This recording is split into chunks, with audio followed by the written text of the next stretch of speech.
დილამშვიდობისა. ეს საქართველოს პირველი არხია, თქვენ უყურებთ გადაცემას პირადი ექიმი მარი მალაზონია შესწორენაზე თარგმანით. ჩვენ საუბრობთ ადამიანზე და საუბრობთ ადამიანის სიცოცხლის სხვადასხვა ფაქტორზე, რომელიც საბოლოოდ განსაზღვრავს ადამიანის ცხოვრების წესსაც, ადამიანის ცხოვრების ხარისხსაც და ჩვენ საუბრობთ იმ მთავარ ღირებულებაზე, იმ მთავარ ფასეულობაზე, რომელიც უცვლელია ნებისმიერ საზოგადოებაში. დიახ, ჩვენ ადამიანზე საუბრობთ. საუბრობთ ადამიანის სიცოცხლისთვის აუცილებელ პირობებზე და ზოგადად სიცოცხლისთვის აუცილებელ პირობებზე და შესაბამისად აუცილებლად სარგებლობთ შემთხვევით და ჩვენ გადაცემის ერთ-ერთი მთავარი ბლოკი გვაქვს კვებით შუქნიშანი. გახსოვთ ჩვენ როდესაც გადაცემის კონცეფციას უსვამთ ხოლმე ხაზს, ჩვენ ვამბობთ რომ კვება ადამიანის ორგანიზმის სასიცოცხლო მოთხოვნილება. კვება უზრუნველყოფს ადამიანის სიცოცხლეს და ძალიან ხშირად კვებაზე ბევრად არის დამოკიდებული, როგორი იქნება ადამიანის დღეგრძელობის მაჩვენებელი და როგორი იქნება ადამიანის ცხოვრების ხარისხი. ამიტომ გაჩნდა კვებით შუქნიშანი. ერთგვარი სურათ ხატი, რომელიც სიმბოლოდ იქცა გარკვეული ტიპის რეკომენდაციებისა, რომელიც შეგვიძლია ყველასათვის ერთნაირად სარგოდ გამოვიყენოთ, რა თქმა უნდა ვერა. მაგრამ შეგვიძლია ყველასათვის ერთნაირად გასაზიარებელ საერთო პრინციპად გამოვიყენოთ, რომელზედაც შემდეგ უნდა დავაფუძნოთ ჩვენი ორგანიზმისათვის აუცილებელი რეკომენდაციები, ჩვენი ოჯახის წევრებისთვის აუცილებელი რეკომენდაციები. ანუ ყველაფერი ის, რაც ადამიანის ინდივიდუალურ, პერსონალურ საჭიროებებზე არის მორგებული. ამიტომ საუბრობთ ყოველდღიურად კვებაზე. ამიტომ საუბრობთ კვებით შუქნიშნის შესახებ, არა იმიტომ, რომ სამფერია ჩვენი რეკომენდაციები, არამედ იმიტომ, რომ საკვები პროდუქტების და რეკომენდაციების მრავალფეროვნება ასოცირებულად არის გადანაწილებული კონკრეტულ ფერებთან მიმართებაში, უკეთ რომ დავიმახსოვროთ, საჭიროების შემთხვევაში უკეთ გამოვიყენოთ და რაც მთავარია, სწორედ კვებით შუქნიშანში მოვუყაროთ თავი იმ ინფორმაციას, რომელიც მკვეთრად შეცვლის ჩვენი ცხოვრების წესს, სწორედ კვების მთავარი ინსტრუმენტების გამოყენებით, როდესაც ჩვენ ვიასრებთ, როდის მივირთვათ, რამდენი მივირთვათ, რა მივირთვათ, ანუ როგორია კვების რეჟიმი, როგორია ჩვენი საკვები ულუფა და როგორია ჩვენი რაციონი. ეს სამი გასაღები არის უმნიშვნელოვანესი კომპონენტი იმისთვის, რომ ვიცოდეთ კვებით შუქნიშანი და თქვენ გახსოვთ ამ თემას ჩვენ ცალკე რუბრიკაც კი მიუძღვენით სიუჟეტების სახით, რომელსაც ლუკა ფანქველაშვილი გვთავაზობს ხოლმე.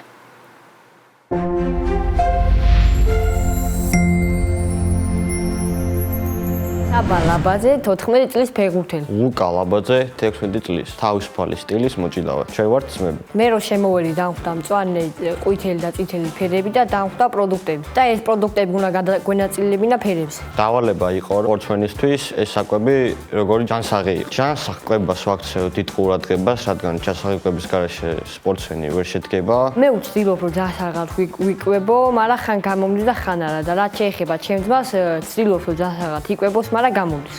ზოგადად სწორი კვება ძალიან მნიშვნელოვანია, რადგანაც ელემენტარული თუ არ შეჭამ სწორად, არ ექნება ენერგია, არ იქნები კარგ გაწყობაზე და იქნები ცუდ ხასიათზე. მოკლედ, ჯერ ავიღოთ საქონლის ხორცი დავდებ მწვანეზე. საქონლის ხორცი არის აუცილებელი სპორტსმენისთვის, იმიტომ რომ არის ცილებით სავსე და ეს ცილები არის ამინომჟავებით, რომლებიც არის ძალიან ძლიერი და ძალიან კარგია ვარჯიშის მერე. საუკეთესო არის. ეს ვისი ხორცია შემახსენე?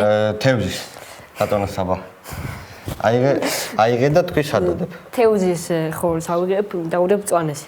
თევზი დავდებ მწვანეზე, რადგან მდიდარია ცილით და ასევე აქვს ომეგა-3, რომელიც არის ჯანსაღი ცხიმი. ეხა ავიღებ დონატებს და დავდებ წითელზე. დონატები წითელზე, იმიტომ დავდე, რომ ბევრი შაქარი აქვს. ავიღებ ყველს და დავდებ მწვანეზე. ყველი მწვანეზე, იმიტომ დავდეთ, რომ ყველში შედის კალცი და ცილა. მე ავიღებ სასისკებს და დავდებ წითელზე. სოსისები დავდე წითელზე, რადგანაც არის გადამუშავებული ხორცი, არა აქვს ნუტრიენტები და ჩვენი სხეული არ შეითვისებს ამას, როგორც ვიტამინად არ გამოიყენებს არაფრად და მიდის ცხიმში. ავიღებ თხილეულს და დავდებ მწვანეზე. თხილეული დავდებ მწვანეზე, რადგან არის ჯანსაღი ცხიმები და ეს ჯანსაღი ცხიმები გვეხმარება თელი დღის განმავლობაში გქონდეს ენერგია.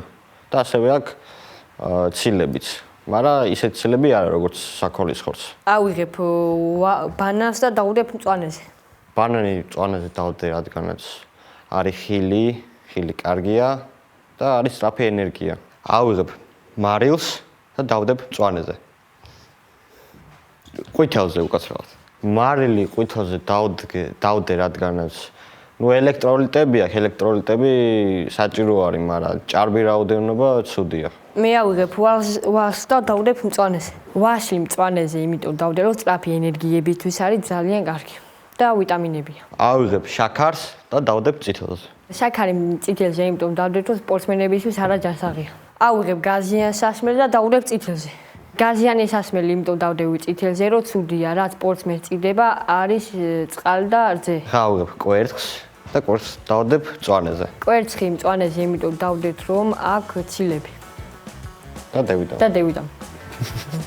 მე აქ რომ მოდიოდი ნაყურები მქონდა ეს შოუ და ვიცოდი რომელი ფერი რას ნიშნავდა. ფერებს რო შევხედე და საკვებს გამარტივდა, ძალიან მარტივი იყო, მეტი ფერი არც იყო საჭირო და გადავანაწილეთ მარტივად.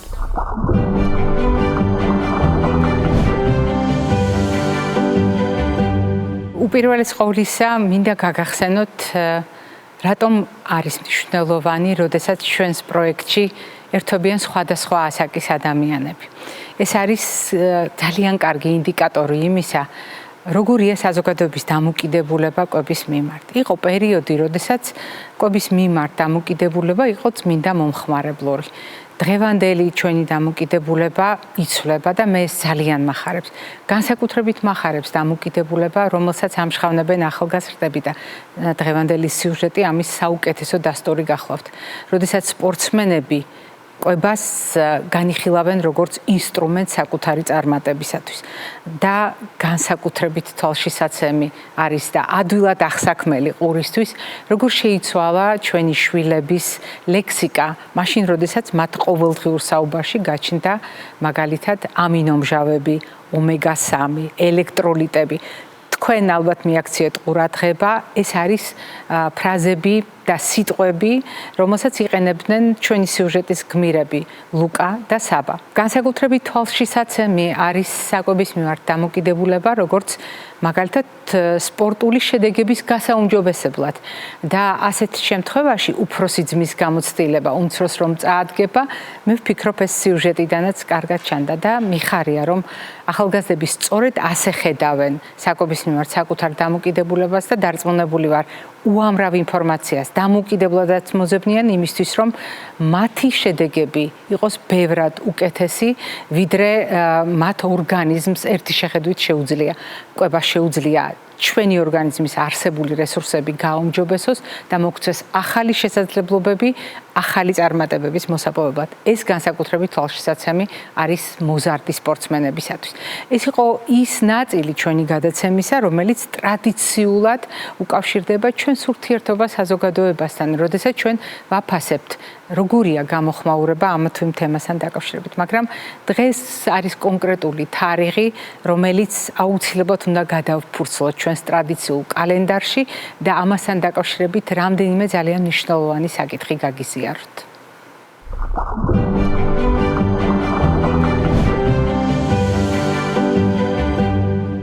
როდესაც ადამიანის სიცოცხლეზე ვსაუბრობთ, ჩვენ ვსაუბრობთ იმ რესურსების თავდაცვაზე, რომელიც განსაზღვრავს საბოლოო ჯამში ადამიანის უნარს გაუმკლავდეს გარემო საფრთხეებს. განსაკუთრებით მნიშვნელოვანია ასეთი თავდაცვითი შესაძლებლობები, მაშინ როდესაც უხილავ სამყაროზე ვსაუბრობთ და სწორედ ამაზე ფიქრით და ამ ტიპის გამოცდილებით კაცობრიობამ დაადგინა იმუნიზაციისა და ვაქცინაციის კანონზომიერება. დიახ, წინააღმდეგობრივია ეს თემა და საზოგადოებაში სხვადასხვა დროს სხვადასხვაგვარი გამოხმაურება აქვს ხოლმე ამ საკითხს, მაგრამ მიუხედავად ყველაფრისა, ეს ითვლება ერთ-ერთ ყველაზე დიდ მონაპოვრად კაცობრიობის ისტორიაში, რომელმაც უამრავი სასიკვდილო დაავადება აცილა ადამიანებს თავიდან. და თუ ამ კანონზომიერებას გავყვებით, არასდროს კარგავს აქტუალობას ადამიანის სიცოცხლის დაცვა. მით უფრო, რომ თანამედროვე მედიცინა გვეუბნება, რომ ამაზე საჯაროდ საუბარი, ამ თემაზე განსაკუთრებული ყურადღება გადამწყვეტია. ევროპის მასშტაბით და მსოფლიოს მასშტაბით. დიახ, დღეს განსაკუთრებული თარიღია, როდესაც ჩვენ გახსენებთ, რამდენად მნიშვნელოვანია ეს საკითხები ზოგადად კაცობრიობისთვის და სწორედ ამიტომ დღევანდელ ჩვენს კალენდარზე არის მონიშნული თარიღი, როდესაც ევროპული კვირეული იმუნიზაციისა იწყება. რეალურად 19 აპრილს დაიწყო ეს კვირეული და ჩვენ ტრადიციულად ორშაბათს ვიწყებთ ამაზე საუბარს და ვიწყებთ იმის ხაზგასმით, რომ ნებისმიერი სიცოცხლე არის მნიშვნელოვანი, სიცოცხლეს დაცვა ჭირდება, სიცოცხლეს ჭირდება გაფრთხილება, უამრავ პრობლემას ჭირდება პროფილაქტიკა და ასეთ შემთხვევაში კაცობრიობას ინსტრუმენტად აქვს იმუნიზაცია.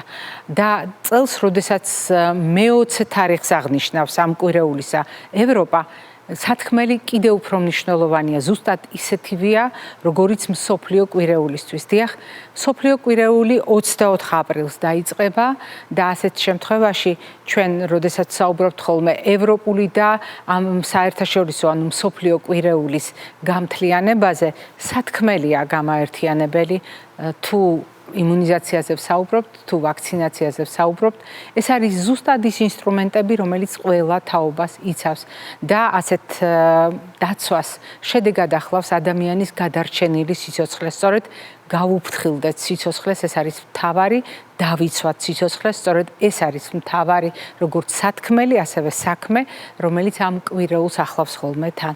დღეს ჩვენი გადაცემა სწორედ ამ თემას ეძღვნება.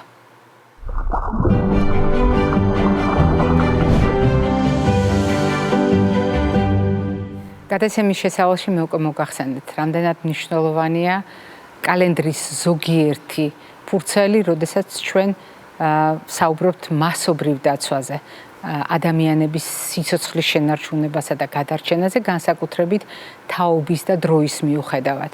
და დღეს სწორედ ეს თემაა ჩვენი გადაცემის მთავარი განჯის საგანი და რაც მთავარია, ეს არის საკითხი, რომელიც მთელი ევროპისთვის 19 აპრილიდან არის საყურადღებო და 24 აპრილიდან უკვე მთელი მსოფლიოსთვის. სწორედ ამ თემასთან დაკავშირებით ჩვენი გადაცემის სტუმარი გახლავთ, ჩვენი გადაცემის ძალიან დიდი ხნის მეგობარი და გულშემატკივარი, დაავადებათა კონტროლის და საზოგადოებრივი ჯანმრთელობის ეროვნული ცენტრის გადამდებარე დაავადებათა დეპარტამენტის ხელმძღვანელი ქალბატონი ხათუნა ზახაშვილი. დილომშვიდობისა ქალბატონ ხათუნა. მოგესალმებით. მიხარია თქვენი სტუმრობა, არ დავმალავ, გულწრფელად მიხარია, რომ აქვს შესაძლებლობა სწორედ თქვენთან ერთად ვისაუბროთ ამ თემაზე და რამდენიმე სიტყვით კიდევ ერთხელ ვთქვათ, რომ კვირეულები იმართება სისტემატურად წლების მანძილზე მთელი საზოგადოების გასაგონად. რატომ არის საჭირო ასეთი კვირეულების ჩატარება?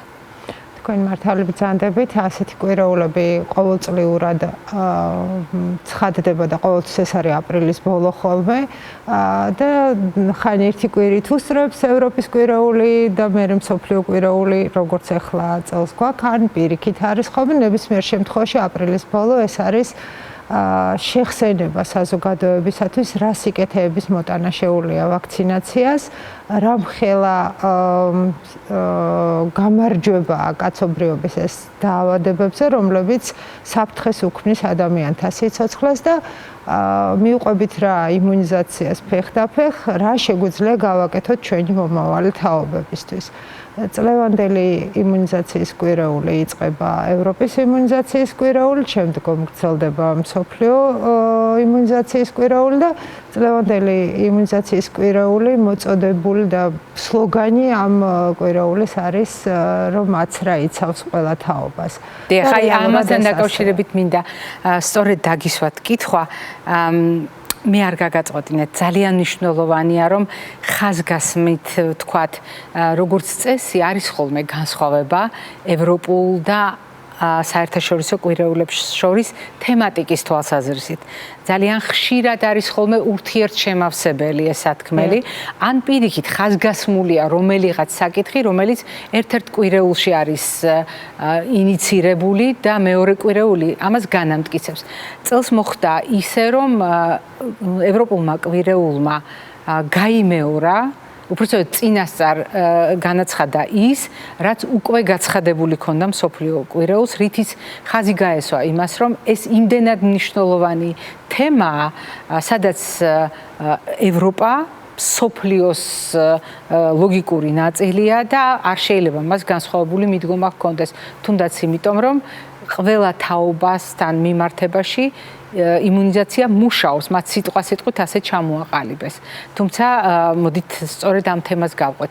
რა არის ნაგულისხმები და რატო აღმოჩნდა ასეთი უნივერსალური სწორედ ეს სლოგანი?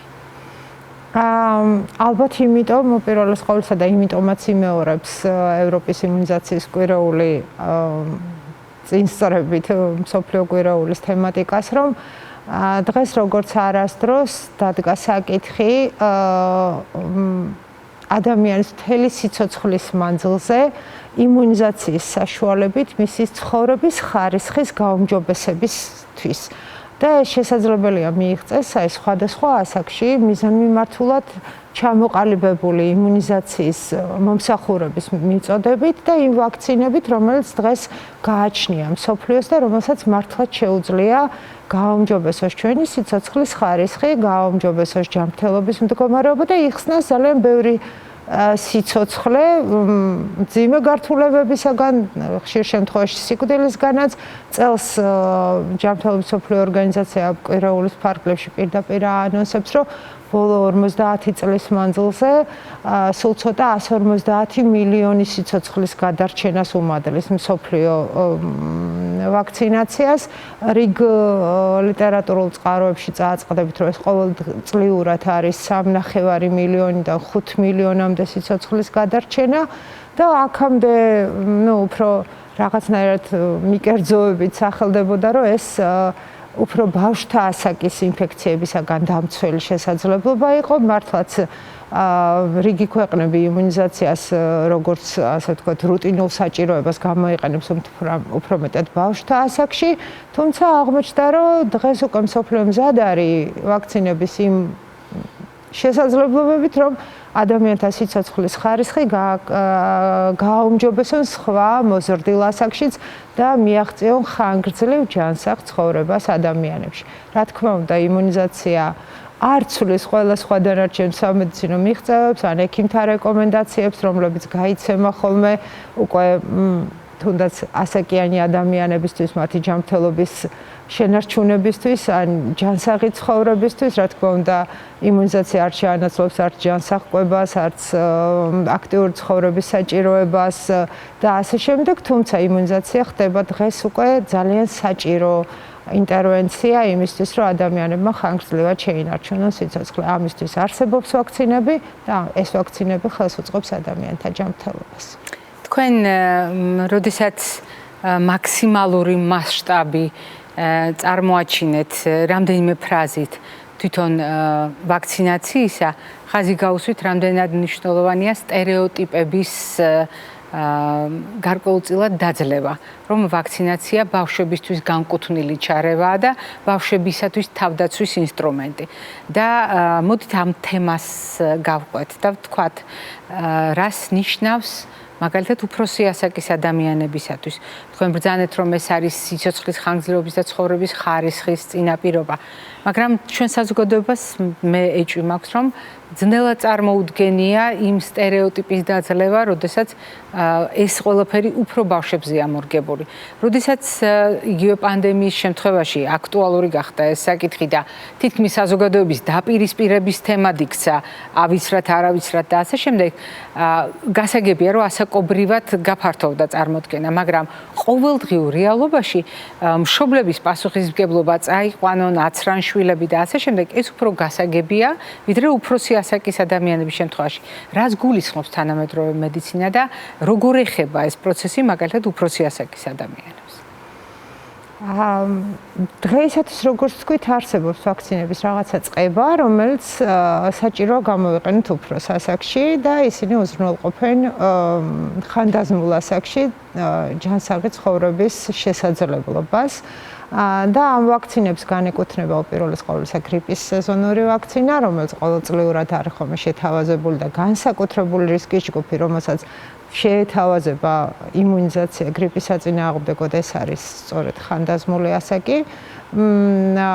ასევე მსოფლიოს ბევრ ქვეყანაში დღესაც რეკომენდაციას უწევენ COVID-19 საწინააღმდეგო იმუნიზაციას ხანდაზმული ადამიანებისათვის და ერთი ვაქცინა, რომელიც საქართველოში გვაქვს, გამოვიყენებთ და ვიყენებთ ბავშვთა ასაკში და ასევე რეკომენდებული არის ხანდაზმულ ასაკში, ეს არის პნევმოკოკური ინფექციის საწინააღმდეგო ვაქცინა.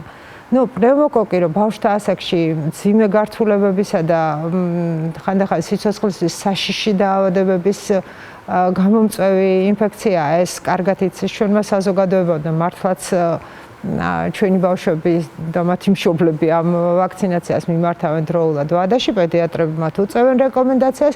მეორე კატეგორია, რომლისთვისაც პნევმოკოკი ასევე სიცოცხლისთვის შეიძლება აღმოჩნდეს, ეს არის ხანდაზმულთა ასაკი და უფროსი ასაკის ადამიანებს სწორედაც ეძლევათ პირდაპირ რეკომენდაცია, რომ მათ მიიღონ პნევმოკოკის საწინააღმდეგო ვაქცინა.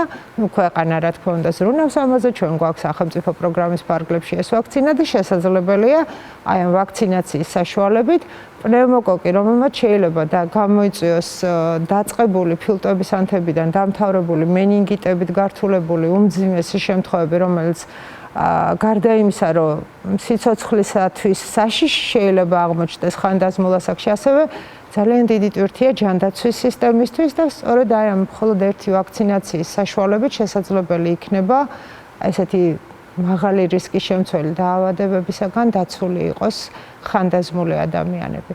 გარდა ამისა, თუ შევეხებით ზოგადად მოზრდილთა იმუნიზაციას, მთელი რიგი ქვეყნებისთვის ეს არის გარკვეული ინფექციები, რომლებიც ენდემური არის ამა თუ იმ ქვეყანაში, რეგიონში არსებობს ამის საწინააღმდეგო ვაქცინაცია და მიმართულია სწორედ ამ ქვეყნებისთვის, როგორც ენდემური დაავადებების საწინააღმდეგო დაცვის საშუალება და ეს იმუნიზაცია გამომდინარე თავისი ასაკობრივი ზღვრებიდან და ადამიანთა აქტივობებიდან სხვადასხვა ასაკში, ხშირ შემთხვევაში უფრო მნიშვნელოვანი არის მოზრდილი ადამიანებისთვის, არ გულისხმობ ხანდაზმულებს, არამედ ნებისმიერი მოზრდილისთვის, რომელიც ფიზიკურად აქტიურია, მეტი შეხება აქვთ გარემოსთან, გარკვეულ იმ ჰაბიტატებთან, სადაც შეიძლება იყოს დაავადების გამომწვევი და სწორედ მათთვის არის რეკომენდებული ზოგიერთი ტიპის ვაქცინა, ამიტომ ის რომ ვაქცინა იცავს და იცავს ნებისმიერ ასაკში, ეს სწორედაც რომ სწორი მოწოდება ალბათ მთელი მსოფლიოსთვის დღეს. თქვენ ახსენეთ ენდემური, ანუ ჩვენთვის ლოკალურად დამახასიათებელი. ჩვენ გვაქვს ასეთი პრობლემა, რომლისთვისაც გვჭირდება სწორედ მიზანმიმართულად ენდემური რაღაც ინფექციის დაძლევა ვაქცინების გამოყენებით. ასეთი ტიპის ვაქცინები, რომელიც ჩვენთან არსებულ ენდემურ დაავადებებს შეეხება და მიზანშეწონილი იქნება, რომ ჩაუტარდეთ ადამიანებს, საბედნიეროდ არა გვაქვს, ეს უფრო მეტად შეეხება ენცეფალიტების გარკვეულ ტიპებს, ეს არის იაპონური ენცეფალიტი, შორეული აღმოსავლეთის ენცეფალიტი, რომელიც შეიძლება ენდემური არის იმ ქვეყნებში, მაგრამ საბედნიეროდ არ არის ჩვენთვის ენდემური და შესაბამისად ამ ტიპის იმუნიზაცია ჩვენ არ გვჭირდება. ერთადერთი მოზრდილთა იმუნიზაციაში, რაც ჩვენ თან მოხმარებაში არის, ეს არის ყვითელი ცხელების საწინააღმდეგო ვაქცინა, მაგრამ არა იმიტომ, რომ ჩვენ ვართ ენდემური ქვეყანა, არამედ ჩვენი ქვეყნის მოქალაქეები ხშირად მიემგზავრებიან ისეთ ქვეყნებში, სადაც არის ყვითელი ცხელების კერები და შესაბამისად იმისთვის ან სამუშაოს გამო მიემგზავრებიან ასეთ ქვეყნებში და მათ ასე ვთქვათ ესაჭიროება წინასწარ ჩაიტარონ ყვითელი ცხელების საწინააღმდეგო იმუნიზაცია. ეს ვაქცინა ჩვენთან სახელმწიფო პროგრამის ფარგლებში იფარება და ჩვენ მოქალაქეებს შეუძლიათ ჩაიტარონ ყვითელი ცხელების მოზრდილ მოქალაქეებს ჩაიტარონ ამ დაავადების საწინააღმდეგო იმუნიზაცია სრულად უფასოდ. როდესაც ევროპული და მსოფლიო კვირეულის თემები დარჩა იდენტური, ანუ გამთლიანდა ამ შემთხვევაში სათქმელი. როდესაც ხაზი გაესვა, რამდენად მნიშვნელოვანია ვაქცინაცია ყველა თაობის ადამიანისთვის, რომ ყველა თაობის ადამიანისთვის ერთნაირად ეფექტიანი შეიძლება აღმოჩნდეს და აღმოჩნდეს დაცვის ერთ-ერთი მთავარი ინსტრუმენტი. ჩვენი მონაცემები, როგორ ვიცრებით, მაგალითად ფაქტობრივი მონაცემები, მოწმობს ასეთი დამოკიდებულების გაცნობიერებას. ანუ საზოგადოება მზად არის მიიღოს ასეთი თქვათ დამოკიდებულება. როგორია მოცვა, როგორც ვამბობთ ხოლმე ხშირ შემთხვევაში. რეალური სურათი როგორი გვაქვს? თუ ჩვენ დაუბრუნდებით ბავშვთა იმუნიზაციას, რომელიც მუდმივად რჩება, ასე ვთქვათ, ყველაზე დიდ გამოწვევად მთელ სოფლიოში და ისე სოფლიო მასშტაბებს თუ გადავხედავთ 20 მილიონამდე ბავშვი რჩება ყოველწლიურად რომ ვერ იღებს თავისთვის განკუთვნილი ვაქცინის რომელიმე დოზას და 14 მილიონამდე ბავშვი რჩება სოფლიოში რომ მათთვის მიუწვდომელია ერთი დოზა მაინც ვაქცინის.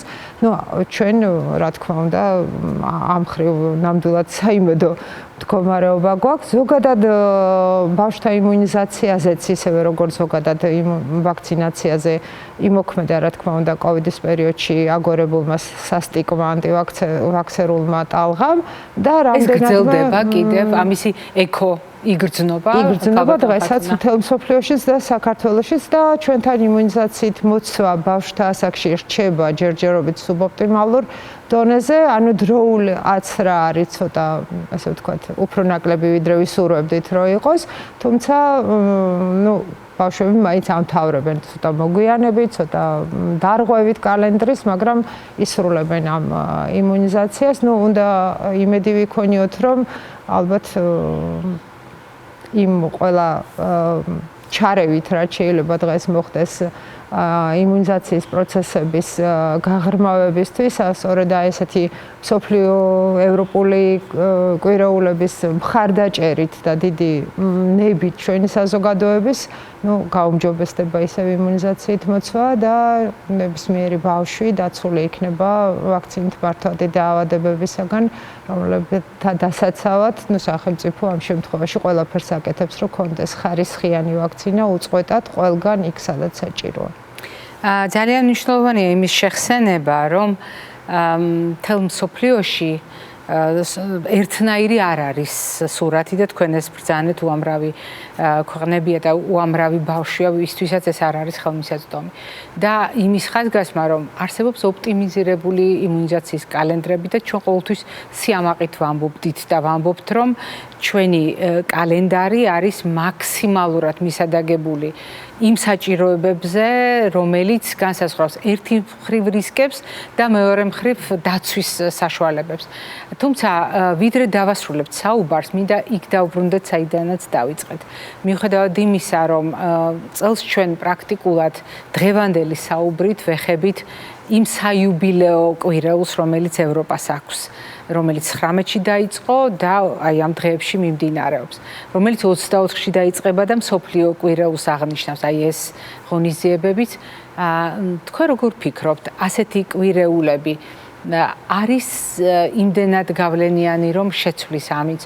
როგორ ფიქრობთ, თუნდაც ჩვენი დღევანდელი გადაცემა კარგი შეხსენება იქნება ჩვენი საზოგადოებისთვის, რომ იმუნიზაცია ყველა თაობას იცავს? მე მგონია, რომ შეხსენება არასდროს არის ცუდი და ნებისმიერ დროს შეხსენება კარგ შედეგს გამოიღებს. მე მჯერა ჩვენი საზოგადოების კეთილგონიერების იმის, რომ მათ შეუძლიათ სწორად განსაზღვრონ და განსაჯონ რა ესაჭიროება ჩვენ საზოგადოებას ხანგრძლივი ჯანსაღი ცხოვრებისთვის და იმუნიზაცია არის ამ ჯანსაღი ხანგრძლივი ცხოვრების ერთი ნაწილი. ვაქცინა იცავს და იმუნიზაცია ყველა თაობისთვის არის საჭირო. ძალიან დიდი მადლობა თქვენი დღევანდელი სტუმრობისთვის, მრავალწლიანი მეგობრობისთვის და თანამშრომლობისთვის. მე მაყურებელს შევახსენებ, დღევანდელი ჩვენი გადაცემის სტუმარი ბრძანდებოდა დაავადებათა კონტროლის და საზოგადოებრივი ჯანმრთელობის ეროვნული ცენტრის გადამდებთ დაავადებათა დეპარტამენტის ხელმძღვანელი ქალბატონი ხათუნა ზახაშვილი. მე არ გემშვიდობებით, წინ კვებით შუქნიშანი გველოდება.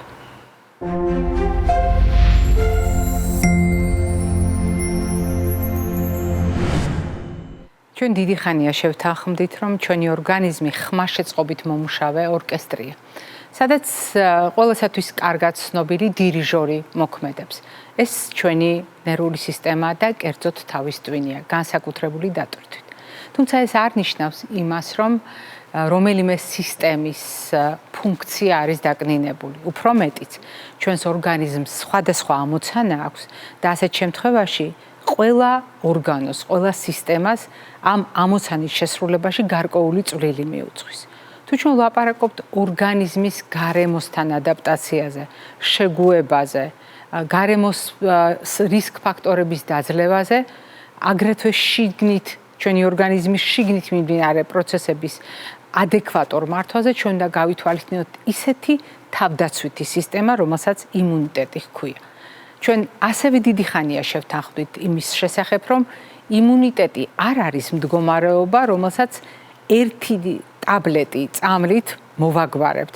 ეს არ არის მდგომარეობა, როდესაც ჩვენ შეგვიძლია ინექციები გავიკეთოთ, წამლები დავლიოთ და მეორე დღეს ძლიერი იმუნიტეტით გავიღვიძოთ. ეს არის საფეხურებრივი პროცესი, თავისი თანდაყოლილი კომპონენტით და იმ კომპონენტებით, რაზედაც ჩვენ დღევანდელ გადაცემაში ვისაუბრეთ და რასაც ხელოვნურად გამომუშავებული იმუნიტეტი ჰქვია. რა არის აცრა? დიახ, სწორედ ხელოვნურად იმუნიტეტის გამომუშავება სხვადასხვა გზით, სხვადასხვა მეთოდით, თუ ძალიან მარტივად და უკიდურესად სქემატურად აღწერთ პროცესს. დიახ, ეს ასეა. მაგრამ თავად აცრა არის თუ არა ორგანიზმისათვის მნიშვნელოვანი და საყურადღებო მდგომარეობა, რომლისთვისაც უნდა მოვემზადოთ და აცრის შემდეგ ორგანიზმის მდგომარეობა ასევე გავითვალისწინოთ. თანამედროვე მედიცინა გვეუბნება, რომ დიახ, ეს არის ისეთი მდგომარეობა, რომელიც მაქსიმალური სიმშვიდის ფაზაში უნდა დავგეგმოთ. რა იგულისხმება ამ სიტყვებში? თანამედროვე კვლევებით დასტურდება, რომ ადამიანის ორგანიზმის წონასწორობას უამრავი ფაქტორი ერთდროულად განაპირობებს. აი ამ ფაქტორების ერთობლიობის წონასწორობა ქმნის იმ ოპტიმალურ ნიადაგს, რომლის ფონზეც შეიძლება შვიდა წყნარად დაიგეგმოს აცრა. ეს იმას ნიშნავს, რომ აცრა უნდა დაიგეგმოს მაშინ, როდესაც ადამიანს ქრონიკული დაავადებების გამწვავება არ აქვს. აცრა უნდა დაიგეგმოს მაშინ, როდესაც არ აქვს ადამიანს ახლა განვითარებული, თუნდაც პირველადად განვითარებული ესა თუ ის მწვავე დაავადება. უნდა დაიგეგმოს მაშინ, თუნდაც ცხოვრების წესის ფაქტორების გათვალისწინებით, როდესაც ადამიანი დასვენებული, გამოძინებული, მაქსიმალურად უზრუნველყოფილია საკვები ნივთიერებებით. მოდით ცალ-ცალკე მივყვეთ ამ კომპონენტებს და დავრწმუნდეთ, რომ ნამდვილად თითოეული მათგანი მნიშვნელოვანია. ჩვენ შევთანხმდით, რომ ერთი ტაბლეტი იმუნიტეტისთვის არ გვაქვს.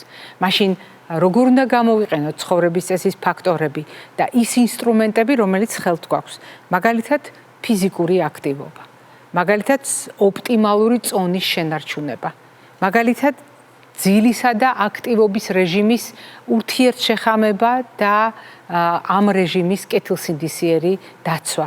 ორგანიზმისათვის კვების რეჟიმის შექმნა, ჩამოყალიბება, რომელიც სწორედ ორგანიზმის ინდივიდუალურ საჭიროებებზეა მორგებული და ასეთ შემთხვევაში გათვალისწინება დროში საკვების მოხმარებისა, ზომიერების დაცვა, საკვები ულუფის შერჩევისას და რაციონის გათვალისწინება. თუმცა კიდევ უფრო მნიშვნელოვანია დეტალურად წარმოვიდგინოთ ეს ყველაფერი.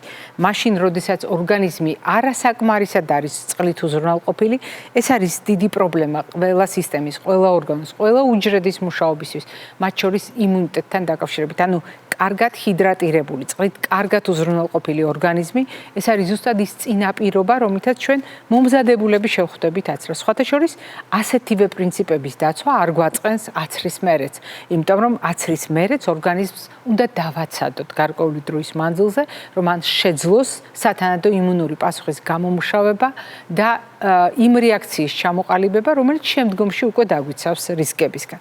ალკოჰოლი და აცრა. ეს არის ერთ-ერთი ყველაზე არასასიამოვნო კომბინაცია, რომელზედაც ხშირად წაიკითხავთ სხვადასხვა სტატიას, სხვადასხვა რეკომენდაციას და მე ვსარგებლობ შემთხვევით გახსენებთ. ალკოჰოლის მოხმარება იმუნიზაცია, ვაქცინაციის კალენდრის წინა პერიოდში, ანუ როდესაც აცრაა დაგეგმილი წინა პერიოდში და აცრის შემდეგ. ეს არ არის რეკომენდებული აქტივობა და მიუხედავად იმისა, როგორი შეიძლება იყოს სხვადასხვა წყაროდან მიღებული ინფორმაცია, მტკიცებითი მედიცინა ძალიან ფრთხილად უყურებს ამ საკითხს, რადგან ალკოჰოლს თავად შეუძლია შეცვალოს იმუნური პასუხი. ანუ არ მისცეს საშუალება სათანადოდ ჩამოყალიბდეს იმუნიტეტი, არ მისცეს საშუალება ადეკვატური ჩვენი მოლოდინის შესაბამისი რეაქციები განვითარდეს და ასე შემდეგ. როდესაც ჩვენ საუბრობთ რისკებზე, აქ უნდა გავითვალისწინოთ ყველა ის ფაქტორი, რომელიც ანთებას უწყობს ხელს. აცრის დაგეგმვამდე და არც აცრის ჩატარების შემდეგ ჩვენ არ გვინდა ის ფაქტორები ყოველდღიურ რაციონში ჩავთოთ უხვად, რომელიც ანთებას გააღრმავებს, ანთებას შეუწყობს ხელს, ანთების განვითარებას მისცემს ბიძგს. ასეთ შემთხვევაში ყოველთვის გვახსენდება მარტივი ნახშირწყლებით დატვირთული პროდუქტები, რომელიც ფუჭ კალორიებს შეიცავს და არ შეიცავს საკვებ ნივთიერებებს. პროდუქტები, რომელიც არის პროცესირებული მლაშია, დატვირთულია ტრანსცხიმებით, გაჯერებულია სხვადასხვა ტიპის ცხიმით, რომელიც არის უკიდურესად გადამუშავებული. მოკლედ, ეს კომბინაცია ვაქცინაცია, იმუნიზაციის პროცესში არის ტვირთი ორგანიზმისათვის. როგორ ვამზადებთ ორგანიზმს, როგორ ვემზადებით ჩვენ თვითონ იმისთვის, რომ აცრამ ჩაიაროს წარმატებით და აცრის ამოცანები იყოს შესრულებული. რატომ არის მნიშვნელოვანი გავითვალისწინოთ ჩვენი შესაძლებლობები იმუნიტეტის გამომუშავება და იმუნიტეტის წვრთნასთან დაკავშირებით. განსაკუთრებით საყურადღებო არის ის პროდუქტები, რომელთა დამსახურებით ჩვენს ორგანიზმში იმუნიტეტის გაძლიერება, იმუნიტეტის შენარჩუნება, გამტკიცება შეგვიძლია. ამ პროდუქტების გავლენა იმუნურ პასუხზე დაცვით ძალებზე ძალიან მაღალია და დასაბუთებულია. მაგალითად, ჩვენ ხშირად ვამბობთ ხოლმე, რომ ანტისხეულები, ანუ საპირისპირო სხეულები გამოგვიმუშავდა, იმიტომ რომ კონკრეტული აგენტი გავანეიტრალოთ და ეს ყველაფერი არის ცილების სინდისზე. სწორედ ცილა არის ის სამშენებლო მასალა, რომელიც უამრავ პროცესს უზრუნველყოფს, უამრავ რეაქციას განაპირობებს და მათ შორის თუნდაც ელემენტარულად ანტისხეულების გამომუშავებას. მნიშვნელოვანია მცენარეული და ცხოველური წარმოშობის ცილის გათვალისწინება, რადგან სწორედ მათი ურთიერთშეხამება ჩვენ გვაძლევს საშუალებას არა უბრალოდ ყველა აუცილებელი ამინომჟავა მივიღოთ, არამედ მივიღოთ ამ ცილებთან ერთად ის ნივთიერებები, რომელიც შესაბამისად ცხოველურ და მცენარეულ პროდუქტებშია დაშიფრული. შემდეგი ძალიან მნიშვნელოვანი ჯგუფი ეს გახლავთ სხვადასხვა სახის ვიტამინები. მოდით გავიხსენოთ, რომელ ვიტამინებს მიაწერენ განსაკუთრებულ როლს, მაშინ, როდესაც იმუნიტეტზე ვსაუბრობთ და ანტიოქსიდანტური ეფექტი არის განსაკუთრებით მნიშვნელოვანი. ეს გახლავთ ავიტამინი, რომელიც თვითონ მზასახით არის ცხოველური წარმოშობის პროდუქტებში, ხოლო აქვე მითითებული მცენარეული პროდუქტები, ყვითელი, მწვანე, ნარინჯისფერი და ასე შემდეგ, ეს პროდუქტები არის წინამორბედი ავიტამინისა, იმისათვის, რომ ცხიმთან ერთად მოხვედრის შემთხვევაში ორგანიზმში სწორედ ავიტამინის სახით იმუშაოს. შემდეგი გახლავთ C ვიტამინი და C ვიტამინის როლი არის უზარმაზარი, მაშინ, როდესაც ჩვენ საუბრობთ სხვადასხვა სისტემების მდგომარეობაზე და C ვიტამინი არ არის დამკვიდრებული აზრის მიუხედავად, იგი არ გახლავთ მარტო იმუნიტეტთან დაკავშირებული ვიტამინი. ის არის ძალიან ძლიერი ანტიოქსიდანტი, რომელსაც შეუძლია რკინის შეთვისებას განსაზღვროს, მაგალითად კოლაგენის წარმოქმნას განსაზღვროს, ჩვენი ძვლის სტრუქტურას განსაზღვროს და ასე შემდეგ, მაგრამ მთავარი დღევანდელ საუბართან მიმართებაში არის სწორედ მისი გავლენა იმუნურ სისტემაზე, იმუნურ პასუხზე, ამიტომ C ვიტამინის მდიდარი საკვები არის იმუნიტეტის ერთ-ერთი კარგი ინსტრუმენტი, უბრალოდ კარგი იმუნიტეტის კარგი ინსტრუმენტი. კიდევ ერთი მნიშვნელოვანი ელემენტი, უბრალოდ ვიტამინი, რომელიც თქვენ არაერთხელ გესმით ხოლმე ჩვენს გადაცემაში, მის როლთან დაკავშირებული ინფორმაცია, ეს არის D ვიტამინი და D ვიტამინი ბუნებრივად წარმოქმნის გარდა არის საკვებ პროდუქტებში გაფანტული და ცხოველური წარმოშობის ამ პროდუქტების შესახებ ჩვენ ხშირად საუბრობთ, რძის ნაწარმი იქნება ეს, თევზი თუ კვერცხი. თუმცა აქვე გასათვალისწინებელია მაგალითად D2 ვიტამინი, რომელიც არის მაგალითად სოკოში და ყველა იმ პროდუქტში, რომელიც მცენარეული წარმოშობისაა, მაგრამ არის პირდაპირი სხივების ზემოქმედების ქვეშ, ულტრაისფერი სხივების ზემოქმედების ქვეშ და გარკვეული რაოდენობით ამ ტიპის ვიტამინს აგროვებს ხოლმე. მნიშვნელოვანი გახლავთ E ვიტამინის როლი. E ვიტამინი ასევე ანტიოქსიდანტია და მისი ჩართულობა ამ ჩამონათვალში გვაძლევს საშუალებას, რომ ნებისმიერ ეტაპზე ჩვენი ცხოვრებისა, ნებისმიერ ასაკში მაქსიმალურად დავიცვათ ორგანიზმი თავისუფალი რადიკალებისაგან და შესაბამისად ყველა იმ პროცესისგან, რომელიც უკავშირდება ოქსიდაციის, ანუ ოქსიდაციულ სტრესს. იმუნიტეტის გამტკიცება მოითხოვს ანტიოქსიდანტების ინტენსიურ მოხმარებას და E-ვიტამინი მათ შორის არის. მოდით მინერალებსაც გადავხედოთ თვალი და გადავავლოთ თვალი და ასეთ შემთხვევაში თქვენ გახსენდებათ თუთია. თუთია, იმიტომ რომ უკანასკნელი წლების მანძილზე, თუნდაც პანდემიის დამსახურებით, ეს მინერალი გახდა ერთ-ერთი ყველაზე პოპულარული.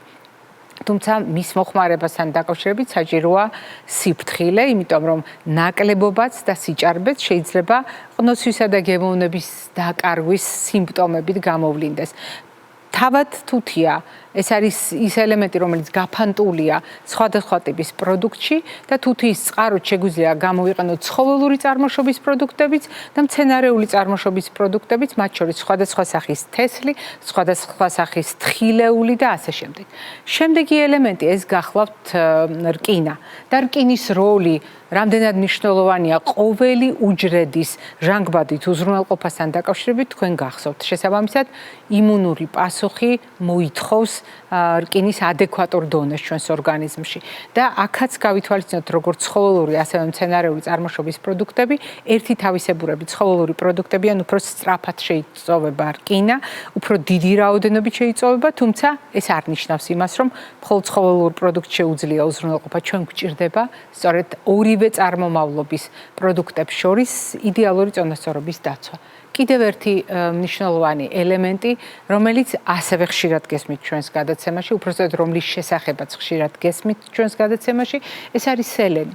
სელენი, რომელიც გაფანტულია ცხოველური და მცენარეული წარმოშობის პროდუქტებში. ის შეიძლება შეგვხვდეთ მაგალითად ნიორსა და სოკოში და შეიძლება სელენი შეივსოთ ხორც პროდუქტებით. მაგალითად ის შეიძლება იყოს სხვადასხვა სახის თესლშიც და შეიძლება ის კვერცხით და ისპანახით მიიღოთ. მოკლედ, ეს არის ელემენტი, რომელიც ძალიან გვჭირდება და ძალიან ბევრი პროდუქტის მეშვეობით შეიძლება შევივსოთ. თუმცა ამ ყველაფრის გათვალისწინება გვჭირდება ჩვენ ერთი მხრივ პროდუქტების შემადგენლობაში და მეორე მხრივ იმ კანონზომიერების ცოდნით, რასაც უკავშირდება ჩვენი ორგანიზმის შიგნით დაშიფრული უხილავი სამყარო. დიახ, ნაწლავი. ნაწლავი პასუხისმგებელია იმაზე, საკვებში არსებული ნივთიერებები საბოლოო დანიშნულების ადგილას მოხვდება თუ არა. მაგრამ ნაწლავი ასევე პასუხისმგებელია იმაზე, თუ როგორი იქნება ჩვენი იმუნური პასუხი. დიახ, იმუნიტეტზე პასუხისმგებელი ნაწლავი განსაზღვრავს ჩვენი იმუნური სისტემის დაცულობის 70%-ზე მეტ. გაგიკვირდებათ, მაგრამ სწორედ ასეთი პასუხისმგებლობა აქვს ნაწლავს, რომელსაც უნდა ვითვალისწინებდეთ ჩვენ, თუნდაც იმიტომ, რომ ნაწლავის ჯანმრთელობის შენარჩუნება, ნაწლავის წონასწორობის შენარჩუნება ხშირად არის განსაზღვრელი იმისა, როგორი იქნება ჩვენი იმუნიტეტი, რამდენად ხშირად გავხდებით ავად, ან რამდენად ეფექტური აღმოჩნდება ჩატარებული აცრა. და კიდევ ერთი ძალიან მნიშვნელოვანი მომენტი, როდესაც ჩვენ ნაწლავზე ვსაუბრობთ, სხვადასხვა ნივთიერებაზე ვსაუბრობთ, ეს ყველაფერი, როგორც საერთო კანონზომიერება, როგორც საერთო ცოდნა და გამოცდილება თავს იყრის იმ თეფშზე, სადაც სულ ცოტა ხუთი ფერის, სულ ცოტა ხუთი ჯგუფის პროდუქტებია გაერთიანებული. და აი ამ კანონზომიერებაში მთავარი არის წონასწორობა. ჩვენ შევთანხმდით, ეს დაბალანსებული ყოფის პრინციპია. და აი ამ პრინციპს არ ეთანხმება, უბრალოდ ამ პრინციპთან თანხვედრაში არ არის ერთი ძალიან მნიშვნელოვანი გადაწყვეტილება, რომელიც ახლა ჩვენს ეკრანზე გამოჩნდება.